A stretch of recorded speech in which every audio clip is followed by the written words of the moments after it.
Semangat inovasi. Nah, kita bertemu membahas mengenai teknologi atau aplikasi apa saja yang ada dalam hidup ekosistem. Dan tentu saja, apa saja fungsinya. Ya.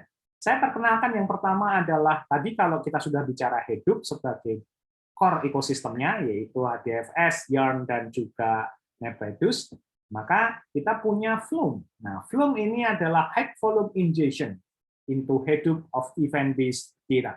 Jadi fungsinya memang untuk keperluan data ingestion atau mengumpulkan data tetapi dalam skala yang sangat besar.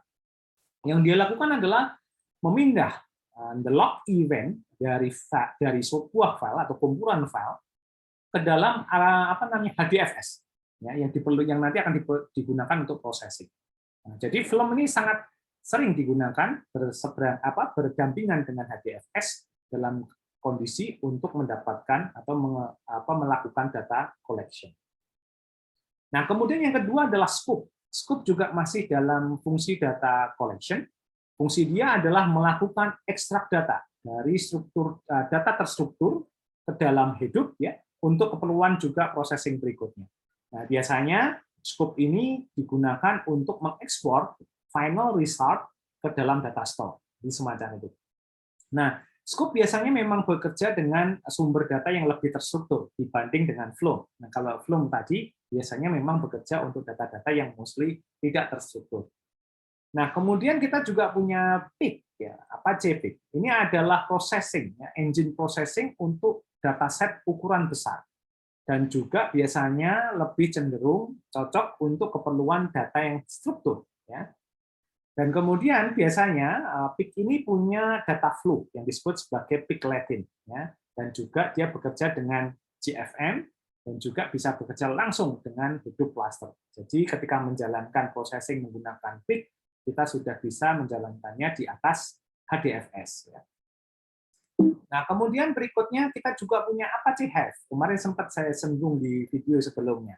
Ini adalah digunakan untuk framework data warehousing ya di atas Hadoop. Jadi kita menempatkan data storage dalam bentuk data warehouse tapi di atas Hadoop ya.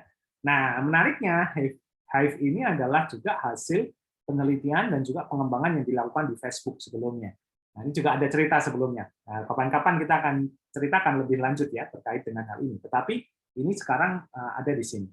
Nah, kemudian biasanya menggunakan SQLite. Nah, jadi teman-teman yang sudah punya pemahaman mengenai SQL, bahasa SQL itu akan bisa menggunakan Hive dengan lebih cepat. Karena biasanya simple, karena dia merun queries yang digunakan dalam volume yang sangat besar dari sebuah data.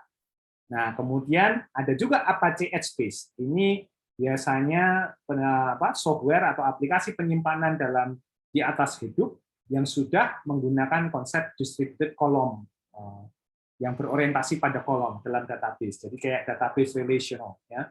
Tetapi bedanya dia running on top HDFS. Jadi kita kayak punya aplikasi database yang saat ini kita kenal semacam MySQL, Postgre, Oracle tapi on top HDFS. Nah, menariknya lagi dia bisa real time read and write ya, untuk kemudian dalam large dataset juga, jadi bisa bekerja dengan dataset.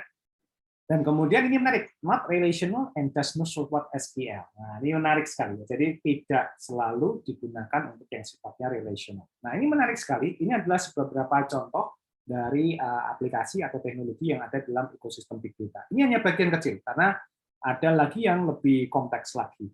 Nah, penjelasan detail dari beberapa teknologi ini akan saya bahas di modul berikutnya.